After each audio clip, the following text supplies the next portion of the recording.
morning. Good evening. Hi, Professor. Hi. Good evening, Professor. Oh, all right. Oh, everyone's joining all at once. Very good. Hi, Prof. Hi, Prof.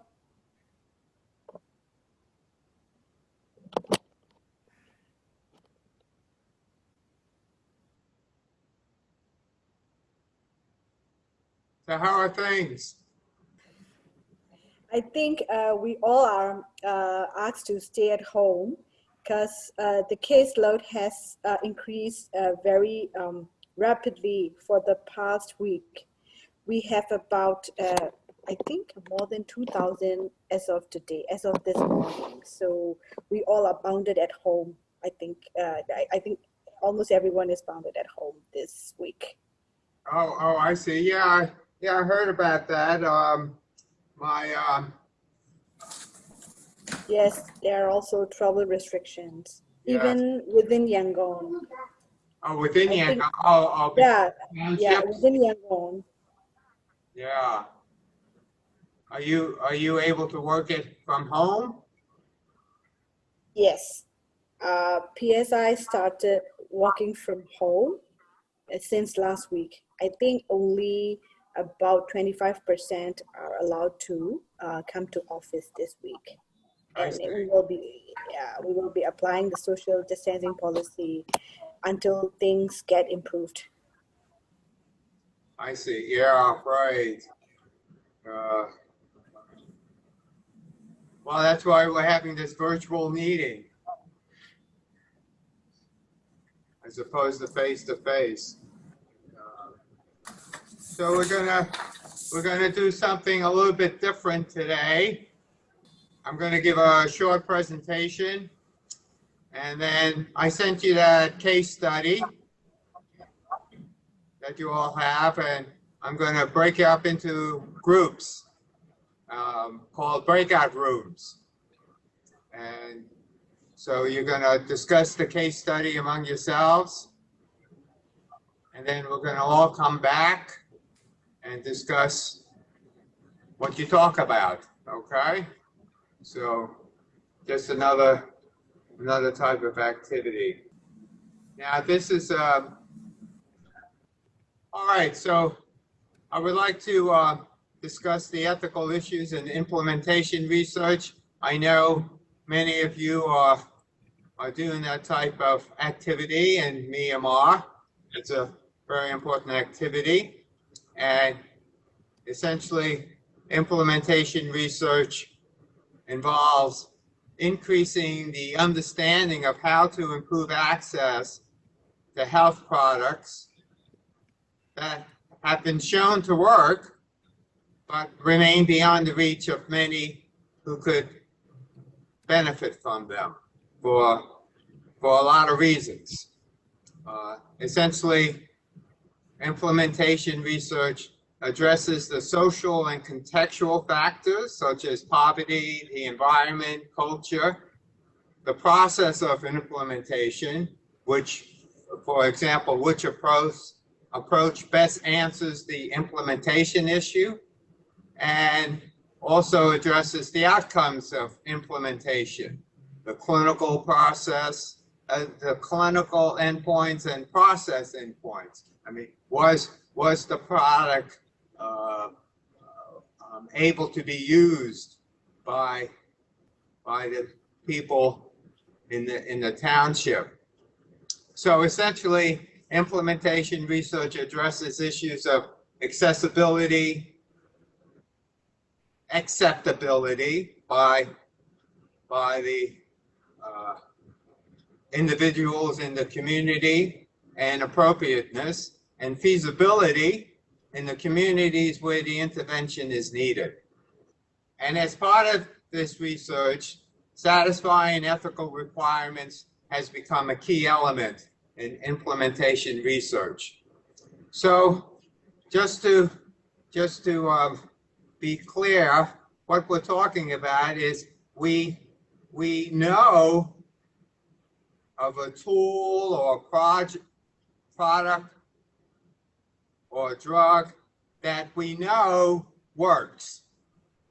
However, there may be problems with accessing it in the rural, especially in the rural areas, whether the healthcare providers are actually trying to use that product or test, and also the issue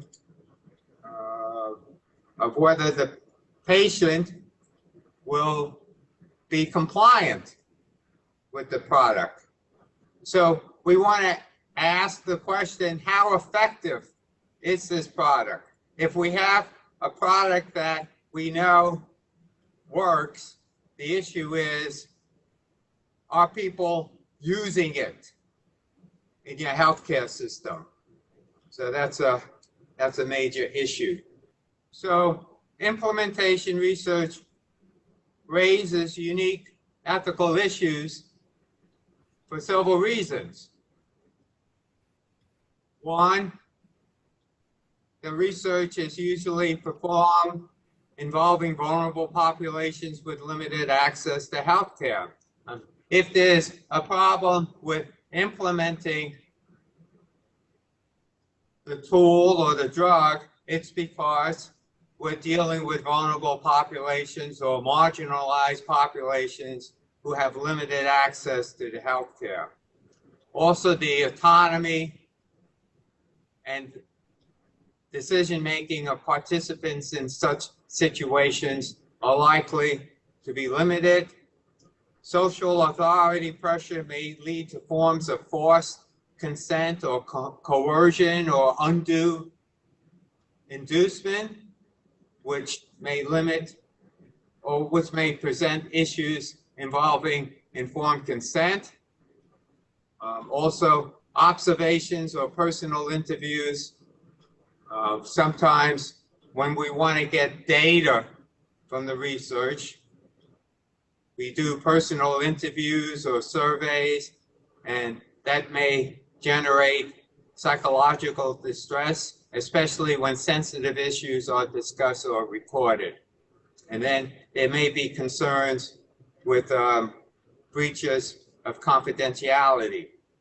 This slide also makes clear the issues that contribute or generate ethical issues. There may be issues within the inner setting, such as culture, structure, networks, that may generate the ethical issues. There may be economic, social, or political contexts that may generate ethical issues. The process of the implementation itself may generate ethical issues. The strategies used to trying to implement the ethical issues. And then there may be issues with the individuals involved, the stakeholders, the managers, policymakers, healthcare providers. Those individuals may generate ethical issues involved with the research. And this slide also shows what could generate the ethical issues. The stakeholders, the health system, institutional issues, physical factors, and we're talking about like geography may interfere with implementation. There may be political issues, cultural issues, and economic issues. So ethical issues could occur through different phases of the research.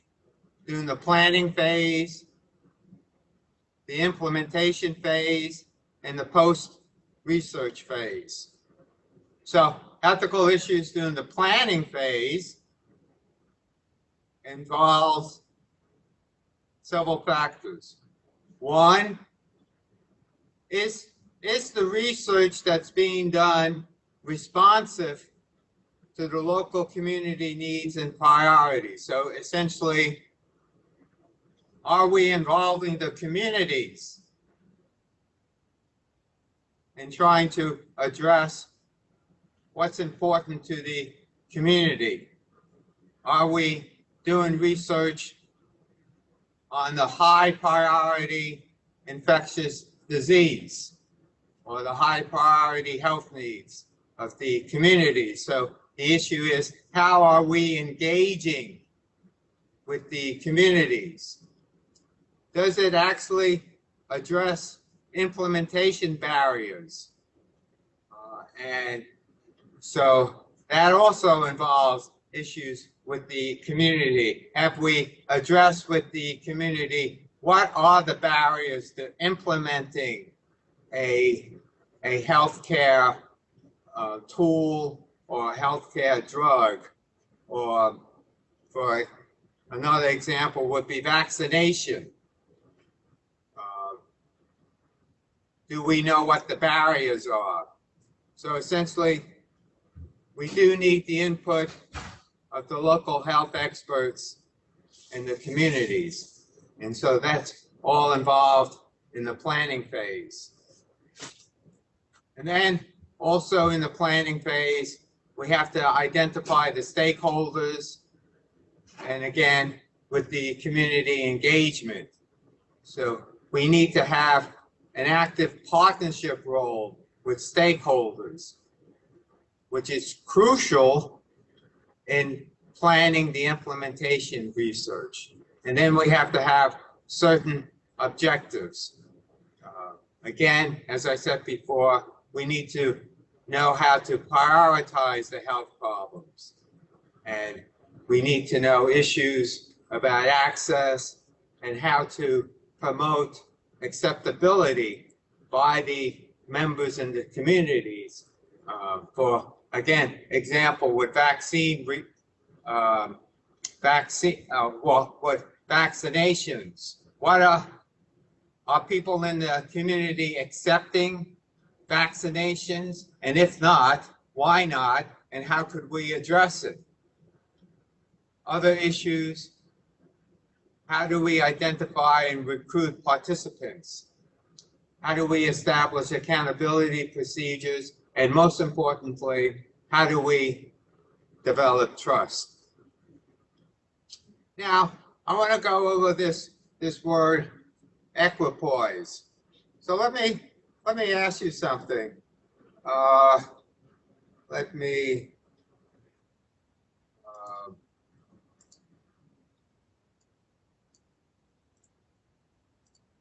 So I want to have an idea.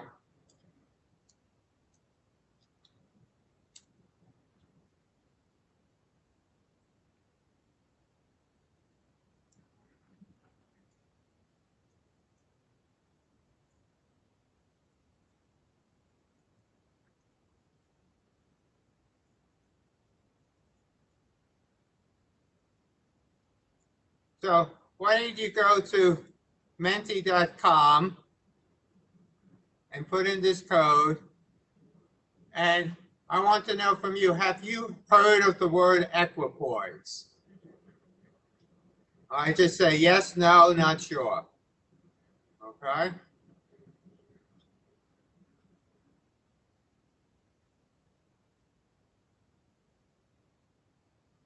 All right, not sure. Okay, honest answer. No.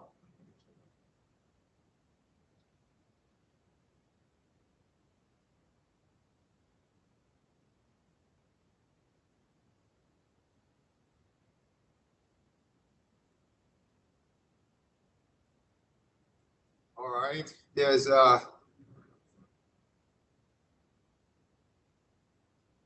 get some more votes.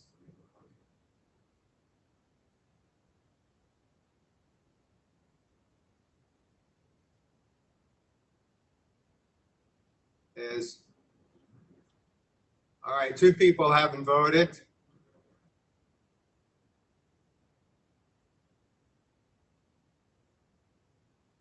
Okay, all right, we'll leave it at that. All right, so 3 not sure, 7 are saying no. All right, so what is this word equipoise? So equipoise, equi means equal and poise means position. So equal position. So usually in clinical research, when we're comparing an experimental drug with standard of care drug, and we randomize individuals to either receive the experimental drug or the standard of care drug, in order to do that research and in order to randomize subjects, we say that there has to be uncertainty regarding which intervention is better. We've done some animal research and previous studies with the experimental drug, and we have a sense that maybe this drug might be better or might not be better. Essentially, we're uncertain. We're in what's called the state of equipoise or uncertainty regarding which drug is better. Now, in implementation research, sometimes we randomize individuals to one type of intervention versus the standard of care. And when we do that, we need to be in a state of equipoise. But also, there may be what's called situational or contextual equipoise. So what I mean by that is that we have an intervention that we know works, like vaccination or a drug for malaria, but we're having difficulties implementing that intervention in this community, either because of access problems or acceptability problems, and so we need to have, and so essentially we're uncertain as to whether this new intervention will be implemented successfully in that situational context as compared to the current situation. So the issue is that we have a certain situation involving a drug and there's some access problems and we want to improve on that, and now we develop another implementation plan to try to enhance that access. However,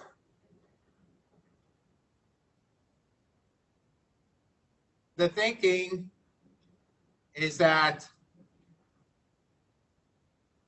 we're still uncertain as to whether this new way of implementing this intervention is going to be better than the current situation.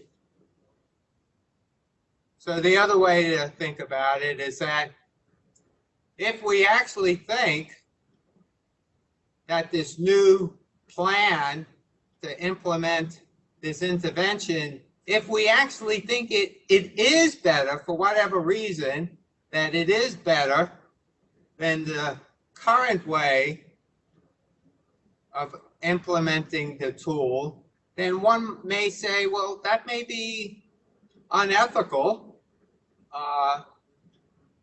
to study something that we think we already know is better. So we usually say we are uncertain whether the new or untested interventions will work in the specific context. And this has important issues regarding the control group. So some research designs involves what's called cluster randomization, where we take some villages and let them have the standard of care approach, and then we take other villages and we give them this new implementation. And so we have to be uncertain as to which intervention is better. So we're saying we're in a state of equipoise. If we were not in a state of equipoise, then the concern is that the control group might be receiving inferior implementation. So to be ethical, we need to make sure that we're uncertain as to which implementation approach is better. Again, if we thought that one approach was better, then it may be unethical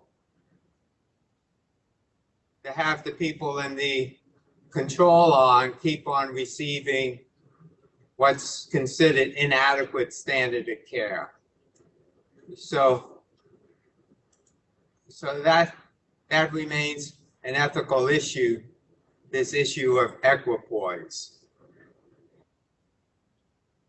Then we need to have a good analysis of the risk and benefits.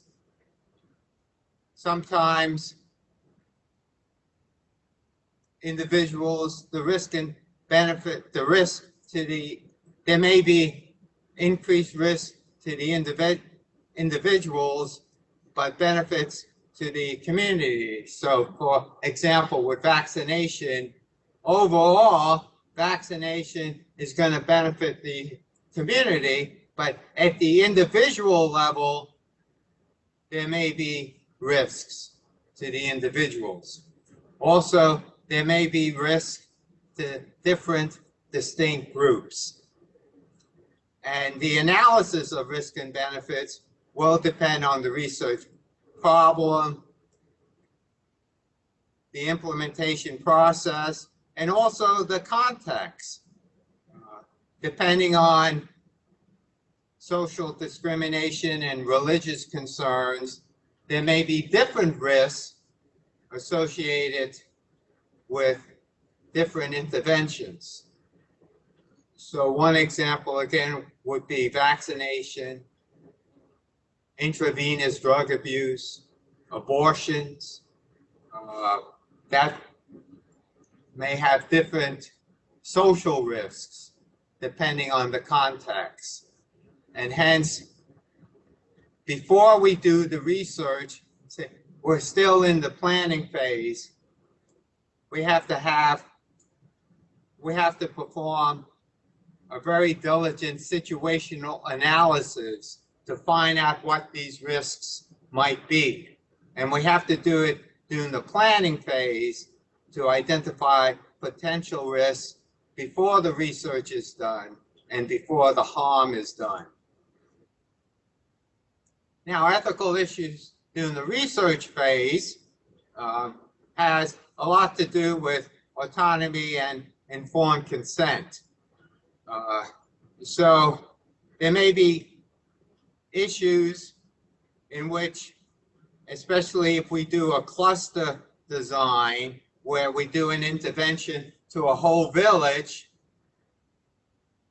let's say we have an intervention regarding the water supply, we're not, in that situation, it's impossible to get individual informed consent.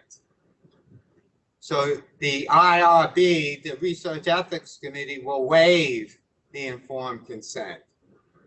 Now, on other types of research, it may be possible to get individual informed consent. For example, if the research involves training healthcare workers to give vaccinations, in that type of research, an individual may be able to, let me see if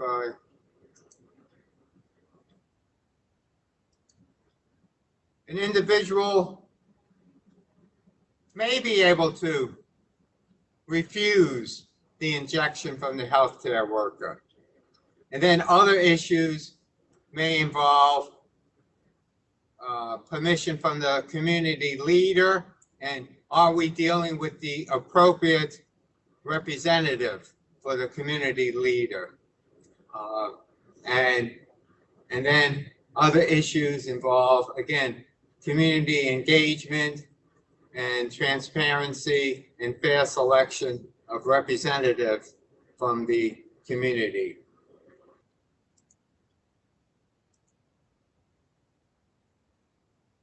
Also during the implementation phase, there may be issues with privacy and confidentiality. So privacy involves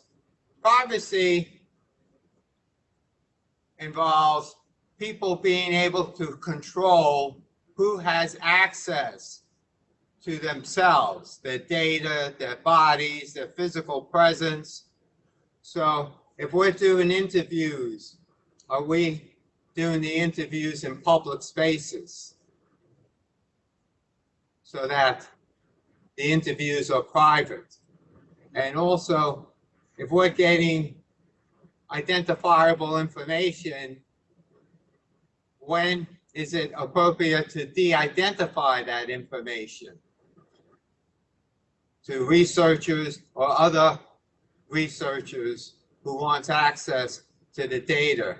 And then if we're getting personal data from the individuals in the research, how do we maintain security of that data?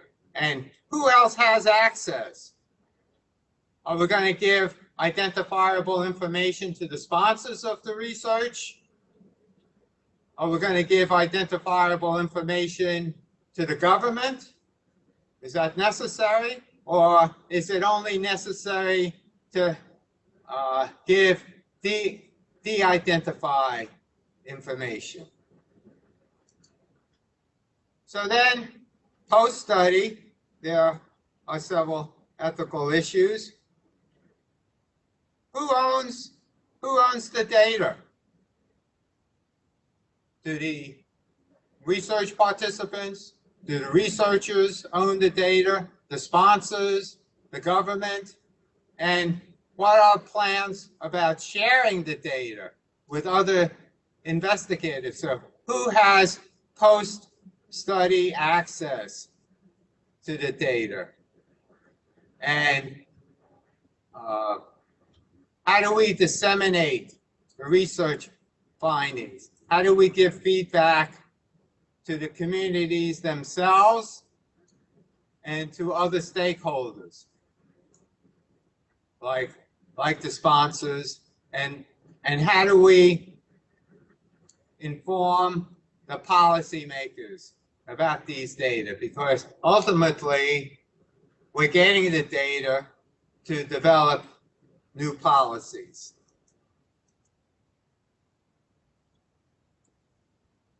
And how do we translate the data into public health actions?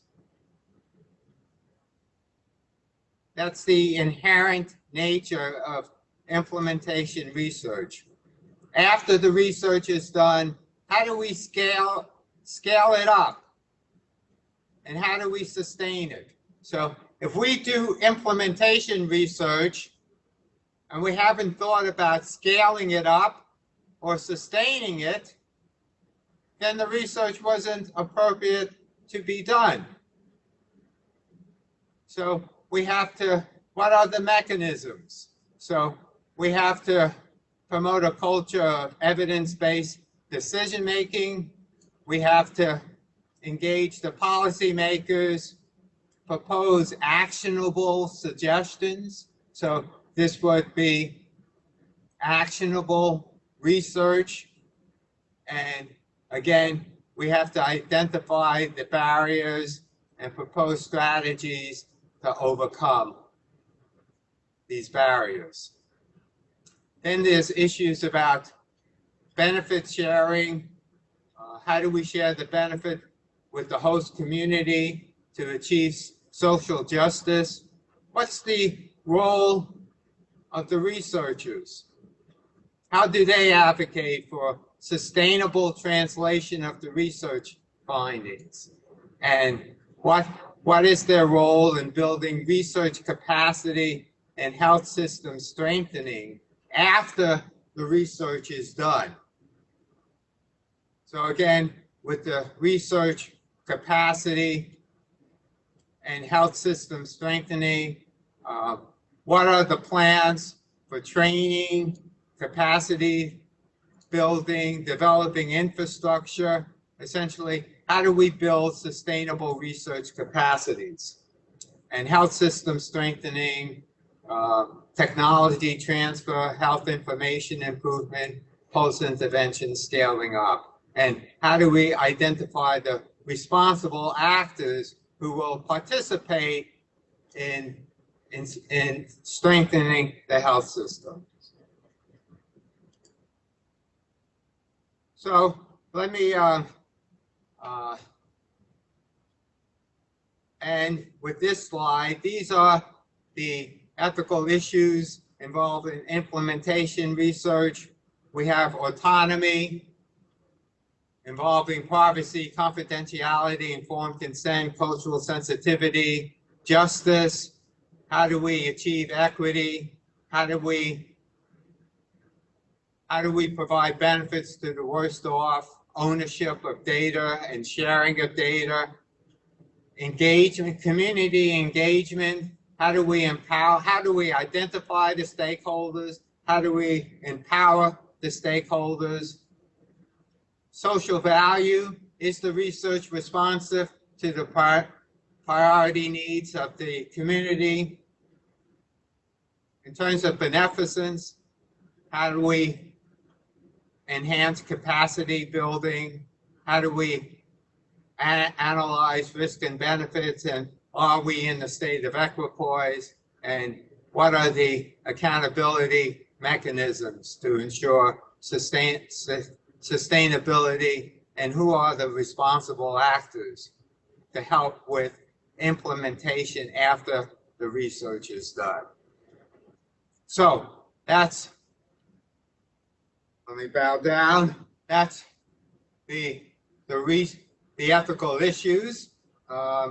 So having said that, let's see how we're going to do this. Let me get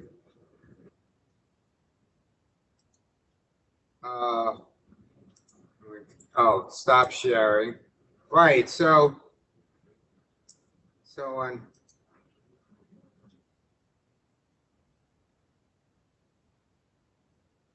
I've not, Nini, you said, I've not heard. Equipoise. That's going back to equipoise. Okay. All right. So is May with us? Well, let me do this. There's, how many people are here? There's 12 people. So should I have 3 groups or 2 groups?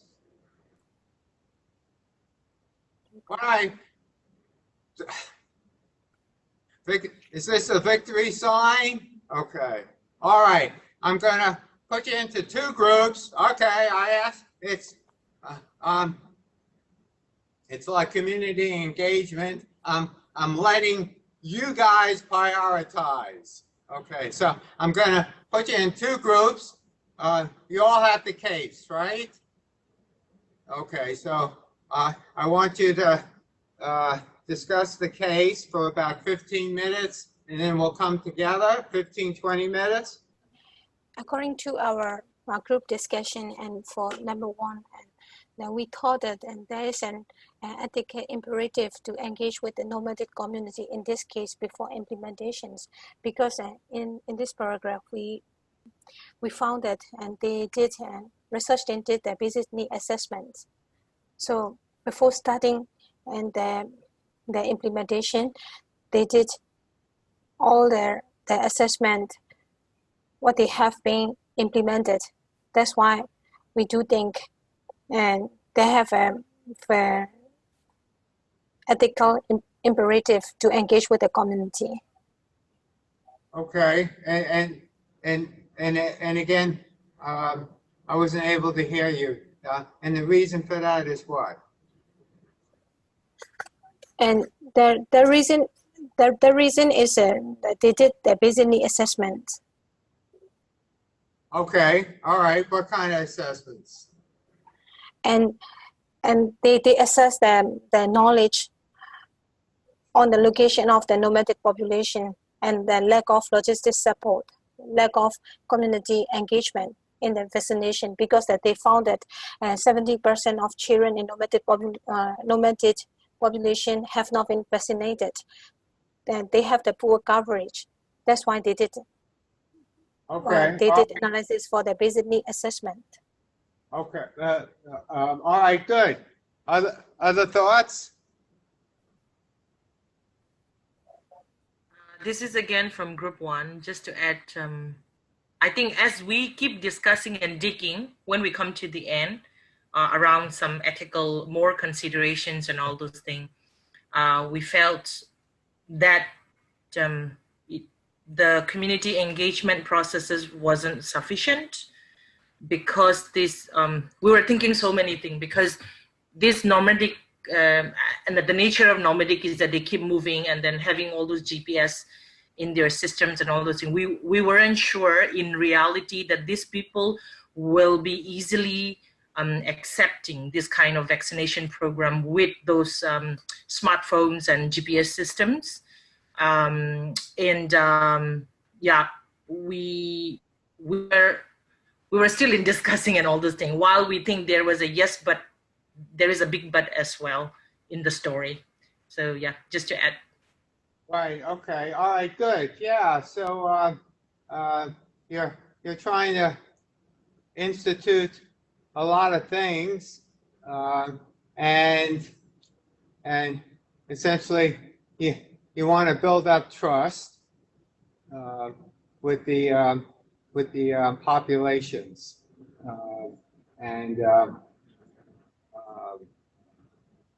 in order to have them accept the implementation plan. Did any group discuss?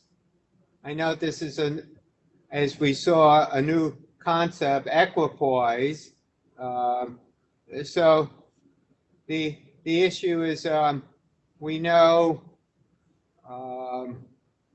that vaccination works. So I mean, do we think that it won't work? Do we have to actually study it in order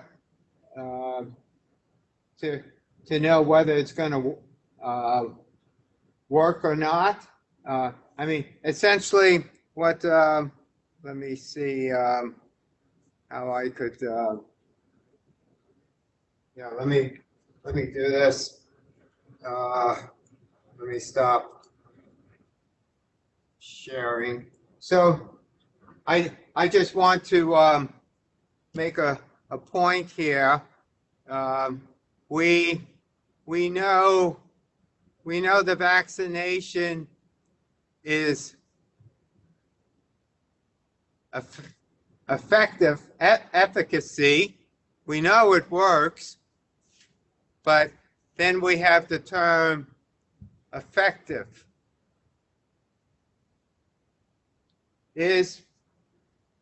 Will the vaccination actually work in this community? So while we know it has efficacy from previous studies, the issue is, will it be effective?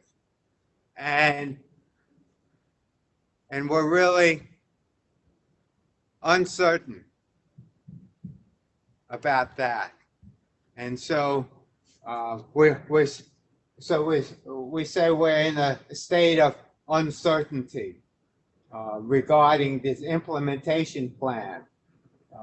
To give another example, we know penicillin works, so it would be unethical to study that in a research plan.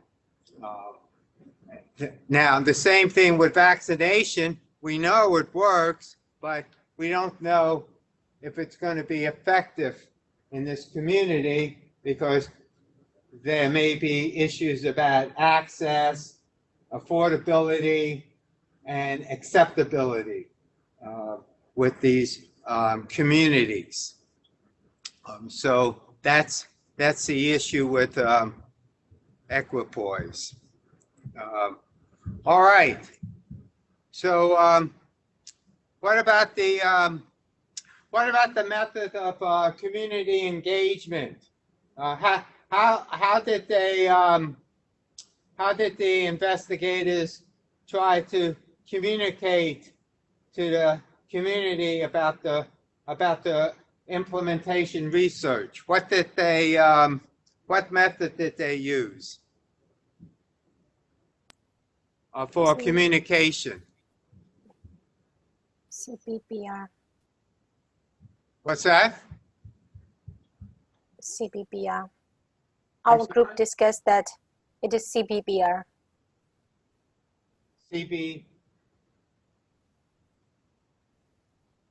I'm sorry? Our group discussed that it is CBBR, community-based participatory research. Okay, and how did they actually, I see what you mean. How did they communicate to the villagers about the study? What method did they use to inform the community?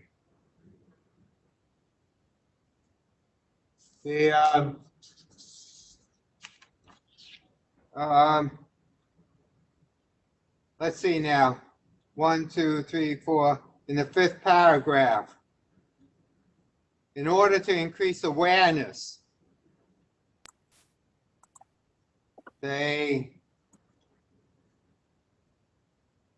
notification of the date and location of each outreach vaccination event will be posted in local schools and clinics that serve the nomadic and remote populations, starting 1 month before the planned event. So what do you think about that? Is that adequate? Hanging up notices? From group 1 again, we discussed about this and we did think that it's not adequate, it's not sufficient. And again, going back to the nature of nomadic, people who are always moving around, probably hunting, not many people at home. But looking at the nature in the next paragraph, they also were talking about training and also like bringing women together and doing it, which sounds like some good plan, but we think it's inadequate. And again, because again, it's a lot to do with the nomadic culture and understanding how their lifestyles is, and like thinking of nomadic, will they even have those notification? Will they even understand with that what language? And also posting in local schools. I don't know in the nomadic where they are like imagining what nomadic would be in our imaginations of what we have heard or seen. Probably they won't even have access to those local schools around. So we didn't think that it would be very effective in a way that it would reach to them. And also the link to women was that because it's a nomadic culture, maybe they have hunting, so most of the women would be back at home in a cultural perspective. But would that be enough? Because it means that, again, we are adding only to women, and then on the decision-making power, we don't know it lies with the woman or not, again. And so we think that it's not adequate in terms of their community engagement processes. Okay, all right. Very, very good point about decision making. That just gathering up the women, but that may not be adequate, as you mentioned. That's a very good point. Also, the point about the nomadic culture hanging up notices in the schools. One, are they going to see it? And two, what's the status of literacy among the populations? Are they going to be able to read it, the notices? This question wasn't asked, but let's say when you gather up the women at these meetings, let's say the women start bringing up other issues. Issues about family planning or maybe family violence. Do researchers have an obligation to discuss those issues? That wasn't part of the implementation research. What do you think? I think in this specific group, since they are the nomadic populations and who, according to the nature of their status, we assume that the access to the the formal healthcare system is also limited to this population. So the researcher's responsibility is to pay attention to the non-vaccination related problems raised during the meeting, and they might do some referrals of these women to the other healthcare system around or near these nomadic populations. Oh, okay. If they bring up other issues, Yes. make referrals. Okay, very good. So I didn't discuss this concept maybe sometime in the future, but there is this concept called ancillary care responsibilities. So when researchers are focusing on one problem and they discover another health problem that's maybe related or not related to the original problem, what are their, what we call ancillary care responsibilities in addressing healthcare issues that are not connected to the study? And one answer may be referrals to appropriate healthcare authorities. Okay, very good. Let's see now. So what about data collection? They're obtaining a lot of identifiable data on families and the children, essentially are identifiable data, meaning data with names, could the data be de-identified in order to assess the outcomes of the research, in order to enhance confidentiality? Is it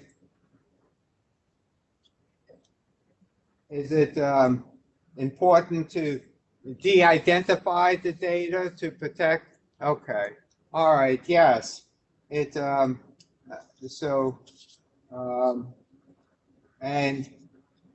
and I think you mentioned this before, the GPS tracking data. Does that have implication for privacy issues? You're tracking where they are, so that might have a lot of issues regarding privacy issues. Should the tracking data be shared with local health system officials or other parties? Do the researchers, if the healthcare authorities ask about the tracking data, do the researchers, do they have a right to refuse to share that data? Okay, May is shaking yes. Do everyone agree? Yes. Okay, all right, very good. Let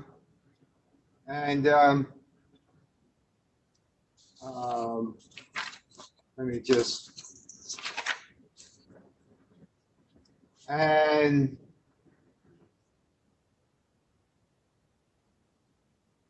oh, great.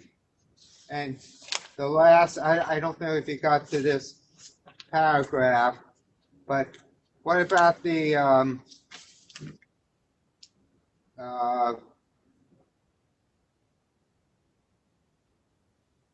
last paragraph?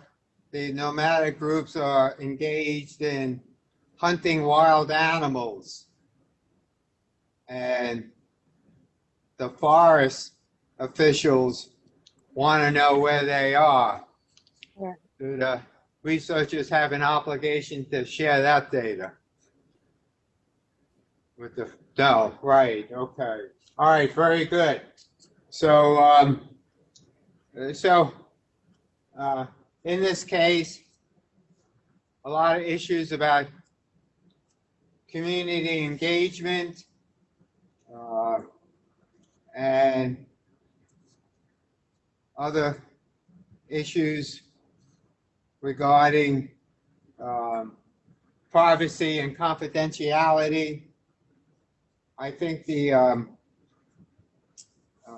any issues with risk and benefits?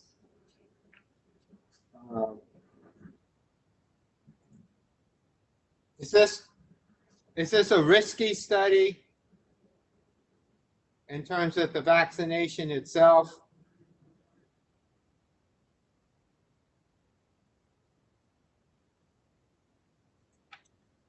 Probably not.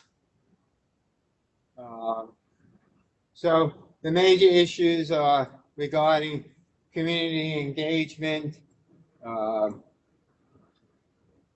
engaging the community with the what I didn't ask this before, but do you think there should have been more engagement of the community in the planning phase of the research? Yes. Yes. Because in our group discussion, we thought that they could have been better in inviting the community since the planning phase. For example, the researchers needed to make sure that the disease that they wanted to prevent by vaccination is the priority of these population. Is the thing that the community really wanted in their own sense. So, and also the research design, we thought that the researchers need to make clear with the community about the research design, how they will be tracked over the time. And also the method of tracking system, like the using of GPS and mobile phones in these populations. So these are the important things that they should discuss with the communities before the implementation phase to make sure the study is what the study is really what the community needs or understands. Right, yes, good point. So the community might have other important health issues that they want to have implemented. So how do we know vaccination is a high priority issue for this group? Okay, and the only last thing is the members of the special outreach teams. There was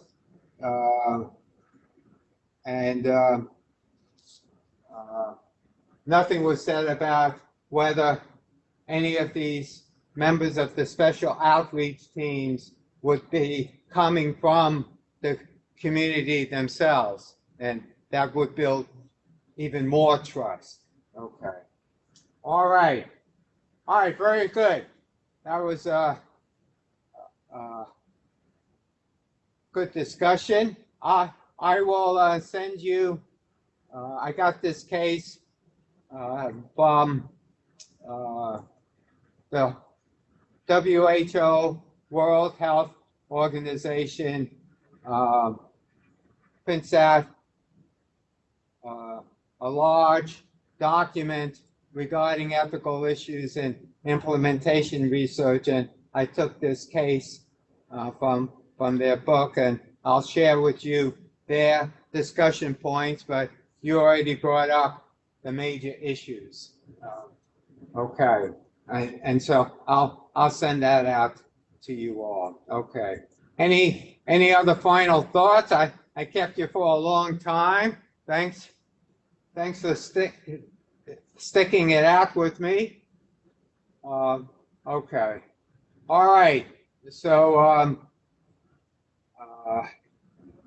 I'll send you some stuff, and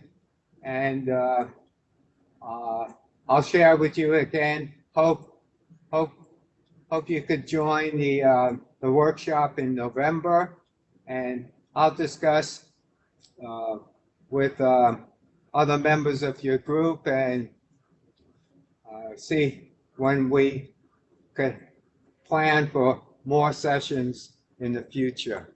So let me just say, I've the last few weeks I've totally enjoyed interacting with you all, and I've learned a lot about the type of work that you do, and it's all very interesting activity that you do. So let me sign off. Let me say good night. Be safe with the COVID thing, and we'll get together soon. Okay. All right. Okay. All right, guys. Have a good night. We feel very grateful. Thank you so much. All right. You're welcome. Thank you. Thank you, Prof. All right. Thank you. Take care, Prof. Bye. Good night. All right. Bye. All right. Thank Good you. night. Baby, bye-bye. All right. Who is that? My daughter. All right. Ah, I see. Very good. Another participant. She's always with me when I'm joining the training. All right, very good. Bye. Bye. Okay, bye.